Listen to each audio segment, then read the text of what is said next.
Magandang araw mga paps. Welcome back ulit to my channel. Ang isi-share ko ngayon sa inyo, ito ay para dun sa mga motor na walang park light. Yung motor na yun lang yung nakalagay dun sa harap natin, yung signal light lang at saka headlight. Tapos sa likod, tail light. Gagawa tayo ng fixed mode mga paps, na hindi na natin kailangan pang magbutas dun sa tabi ng signal light para magkaroon tayo ng park light. Gagamit lang tayo ng relay. Ito yung ordinary natin na ginagamit lagi, yung para sa horn relay. Ito yung gagamitin natin, 2 piraso.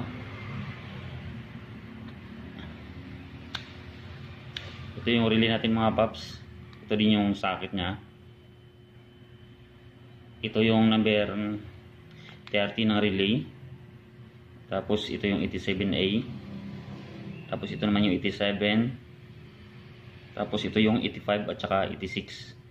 Dalawa yung gamitin natin ito mga paps, para magkaroon tayo ng park light saka signal light na rin. Mag-automatic to siya mga paps.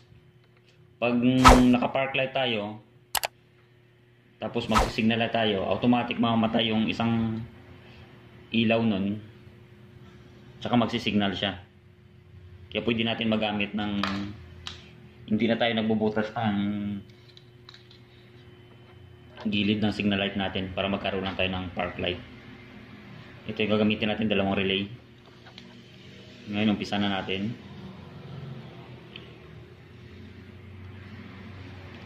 Lagyan na natin sa socket.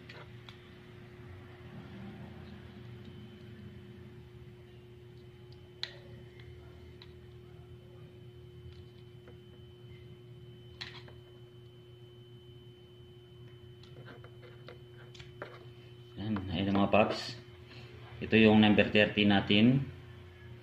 Yan, ito 30. Ito kita, ito 30. Tapos ito sa likod,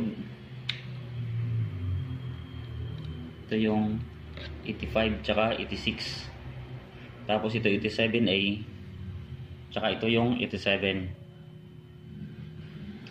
Yan, umpisa na natin mga paps.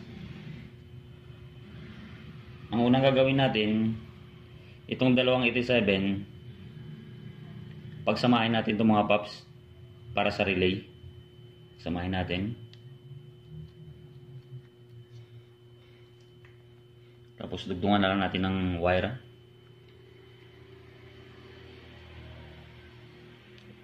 Kasi maglalagay tayo mamaya dun sa harapan ng motor natin.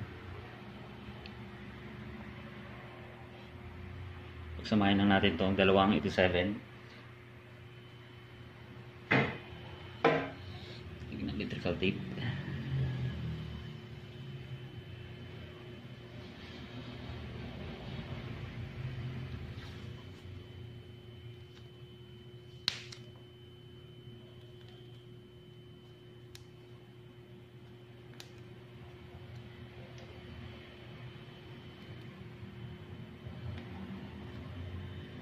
Yan, pinagsama na natin yung 87 mga paps. Tapos ang gawin naman natin, itong 86,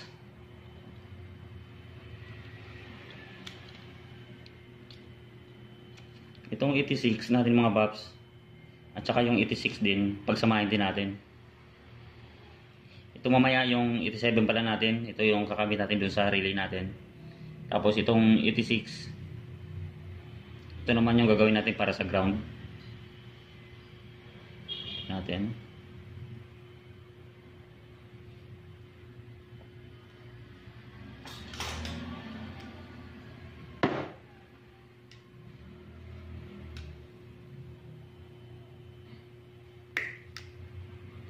Tugtungan ulit natin ng wire.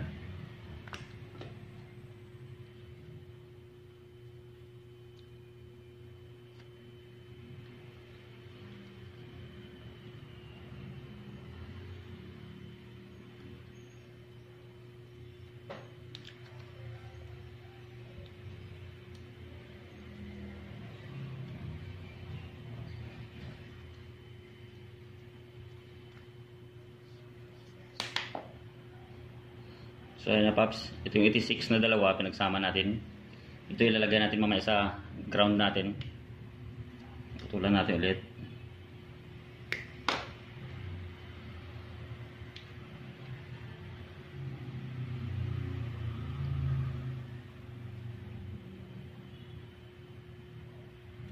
Tapos itong 87A mga Paps, ito dalawa, pagsamahin din natin. Ito yung lalagyan natin mamaya ng switch para doon sa park light natin. Ito mga Paps, naka-ready na tayo ng switch. Ito, ilalagay na lang natin sa dito.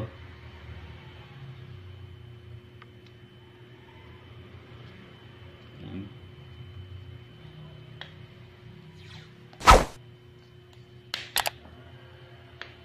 Ito para sa switch ng park light natin. Kasi wala nga tayong park light, yung nandun na sa motor natin, signal light lang, tsaka headlight. Yan. Ito na siya, naka-ready na switch natin. Tapos itong number 30, ito ikakabit natin doon para sa bulb ng motor natin, yung left and right. So yan, dalawa. Dugtungan na natin siya.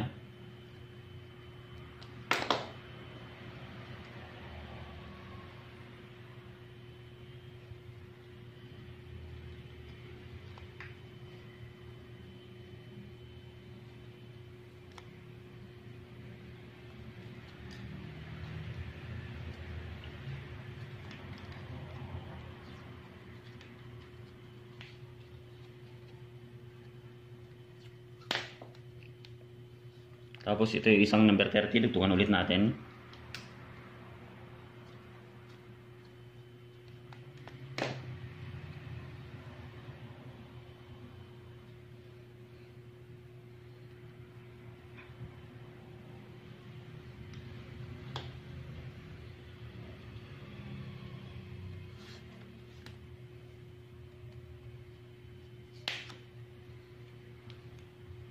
Ito number 30 mga Paps. Ito dun papunta sa linya ng bumbilya natin. Yung kaliwa at saka sa kanan.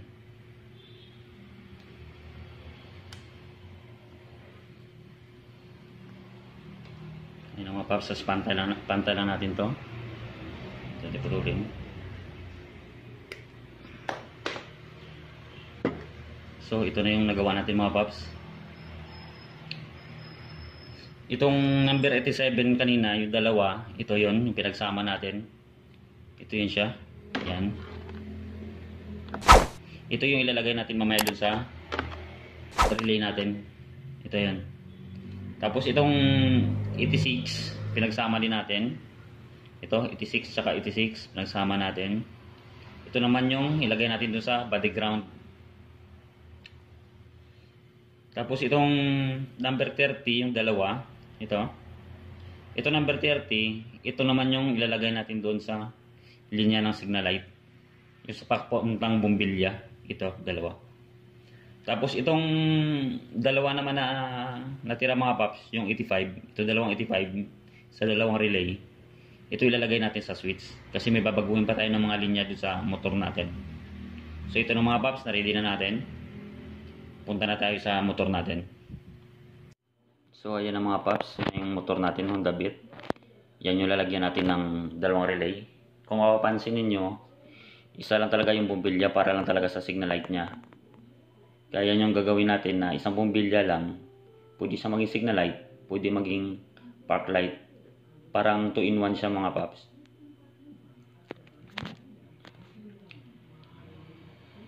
Ngayon, umpisa na natin, tanggalan natin siya ng play rings. So ito na mga Paps, ang unang gagawin natin dito, tatanggalin muna natin to. Yung tatlong wire, yung sa switch ng left and right natin, yung sa signal light. Yan. Kasi may putol na to yung sa akin, tanggalin muna natin to. Itong tatlo na to na may electrical tape para makita natin yung wire.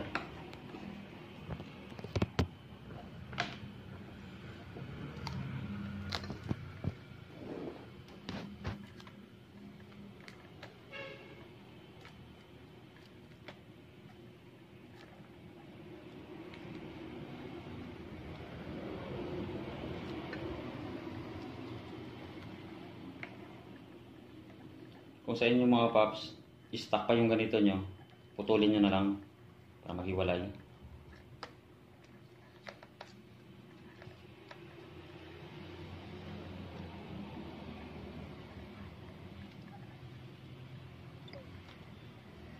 Yan ang mga paps, natanggal natin yung wire.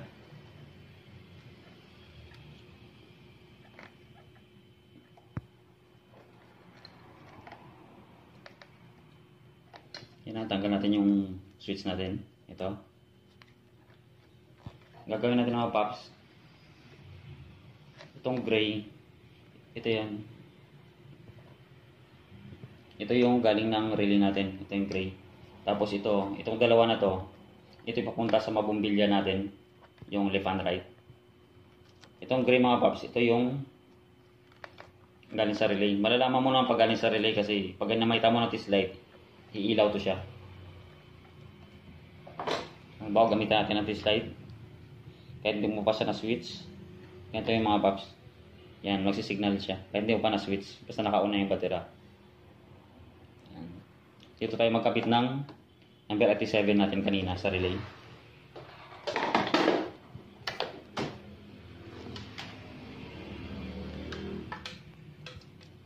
So ito na mga paps, ito yung number 87 na relay natin.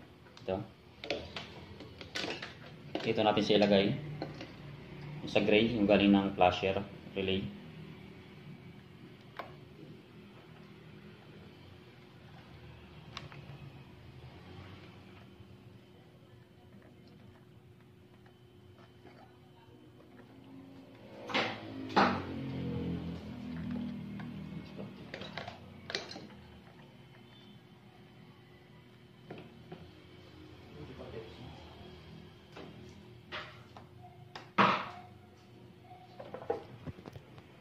So, lagyan natin ng electrical tape.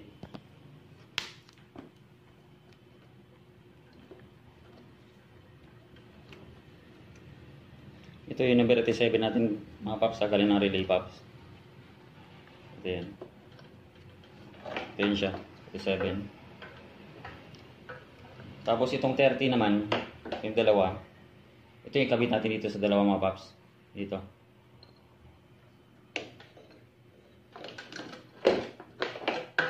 Lagyan natin yung isa dito.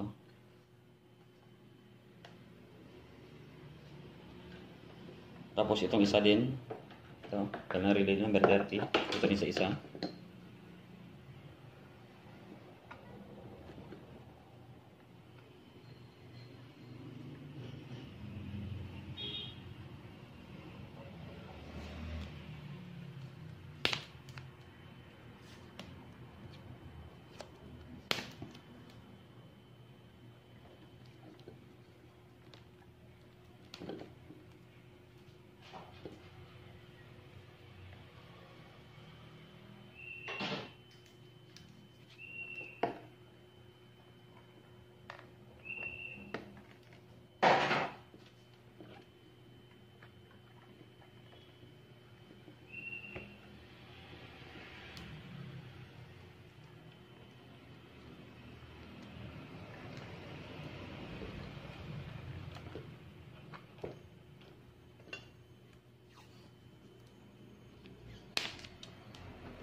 Lagyan natin electrical tape para sigurado na hindi didikit sa ibang wire.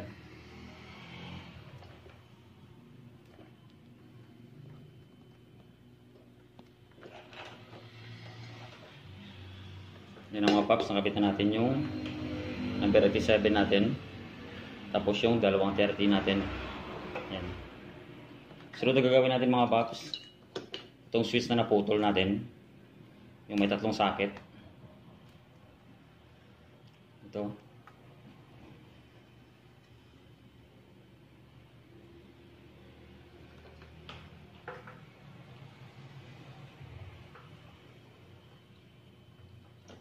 Itong dalawang mga paps, ito yung sa 85. Yung dalawang 85 na to, dito natin siya ilagay. Yung karugtong lang ito ng mga wire mga paps. Yung dalawa din, yung kulay sky blue tsaka yung orange. Yan. Kung saan matapat yung itong orange mga paps na relay, ito, Yan, yung 85 niya na relay, doon mo rin siya ilagay. Yung oris na to. Ito mo rin siya ilagay.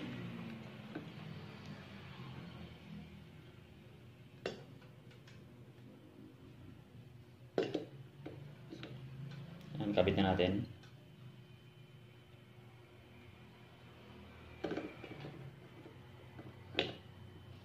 Tapos yung isa din na 85, ito din sa isa.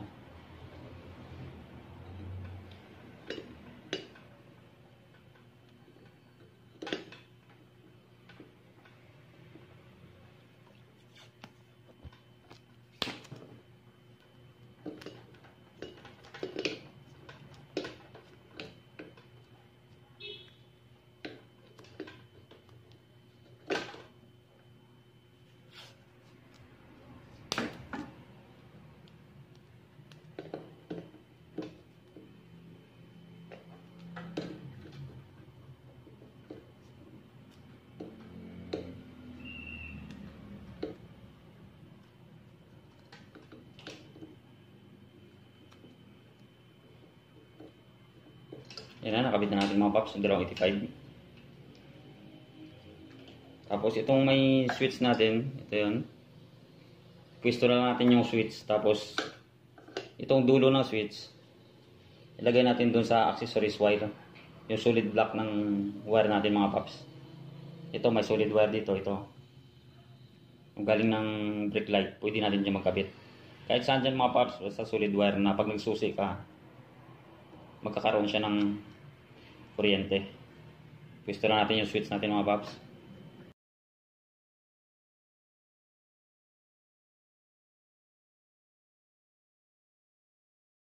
So ito na paps, nakabit na natin yung switch. Yan ang mga wire natin. Yung natirang wire na lang natin, itong dalawang 86. Ito yung lagay natin sa ground mga paps. Tapos ito yung dulo ng switch mga paps. Ito, yung galing sa 87A. Ilalagay natin siya dito. Sa accessories wire na kulay black natin. Kahit saan dyan mga paps, basta kulay black, pwede ka dyan. Ito natin siya ilalagay kasi ito yung medyo malapit.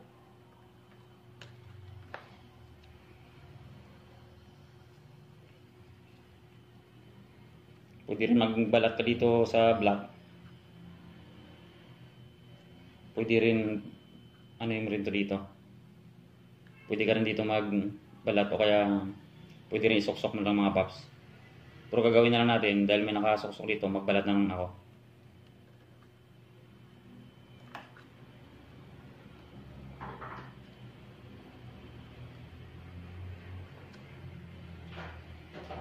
Magbalat na lang ako dito mga paps.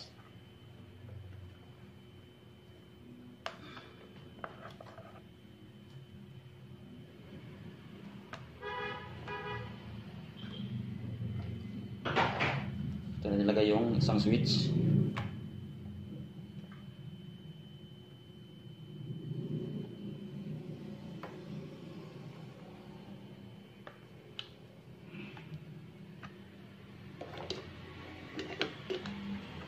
Pero kung yung motor nyo may park light ng mga paps, pwede nyo ito doon ilagay na sa accessories ng park light ninyo.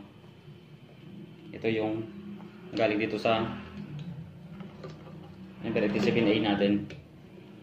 Kasi ito walang park light to kaya gumawa tayo ng switch. Tapos ito na lang mga paps na titira sa tatlong wire yung galing sa switch ng left and right ninyo. Dutungan nyo ito ng wire paps. Tapos ilagay nyo rin dito sa accessories wire. Ito yun, para magkaroon siya ng live wire kasi battery operated na siya. Tutungan natin ng wire to.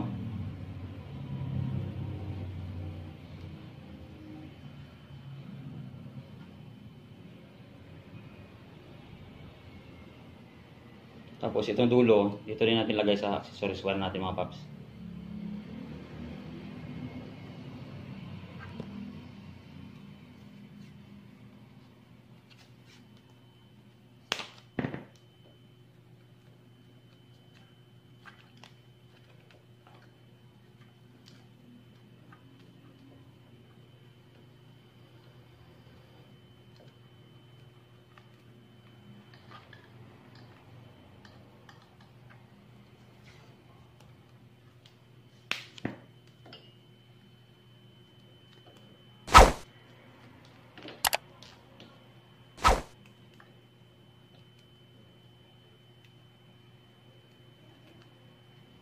Tapos ilagay nyo lang itong yung tatlong wire, balik nyo na ulit sa dati.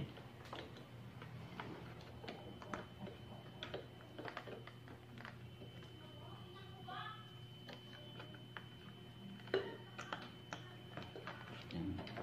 Tapos itong mga wire mga paps, i-arrange na lang para malagyan natin ng electrical tape. Ito, palagyan natin ng electrical tape to para maganda lang tingnan, saka hindi masyadong abala.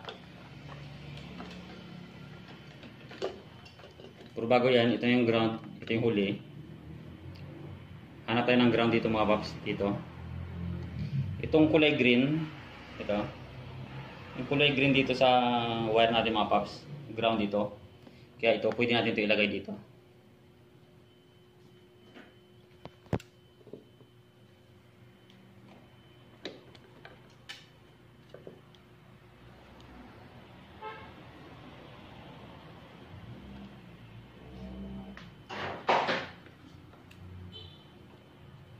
Pero hindi na kayo magbalat dito mga paps. Pwede rin yung gagawin nyo, iipit nyo na lang.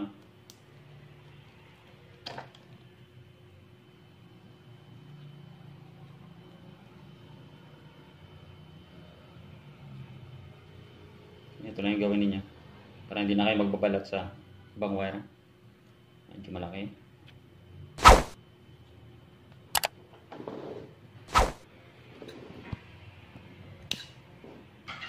Ground lang ito mga paps.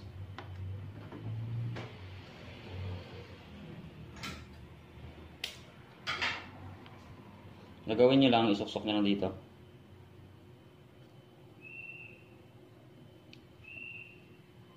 Tapos ganito. Tapos iipit natin ulit.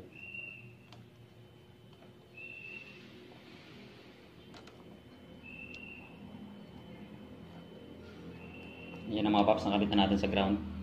So ito na yung mga wire natin. Gawin na lang natin, lagyan natin ng electrical tape to para masaayos na yung mga linya ng wire natin. So ito na mga paps, ito na yung natapos na natin. Testing na natin.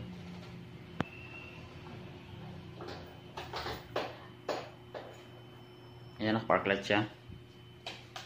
Yan, mag-signal light. Yan. Yan, signal light lang din siya. Yun mga paps. Okay na mga paps. Maraming salamat. Saka kung bago pa kayo sa channel ko, mag-subscribe na lang para sa sunod pang mga video natin. At tips pala dito mga paps, yung ikakabit natin ito kasi mga stock bulb pa ito. Mas maganda magpalit kayo ng LED kasi pag stock bulb tapos naka-park light tayo, mas mabilis uminit ito. Kaya yung socket natin baka masunog. Kaya payo ko lang, mas maganda palit tayo ng LED lights sa dalawa na to. Pati sa likod natin mga paps.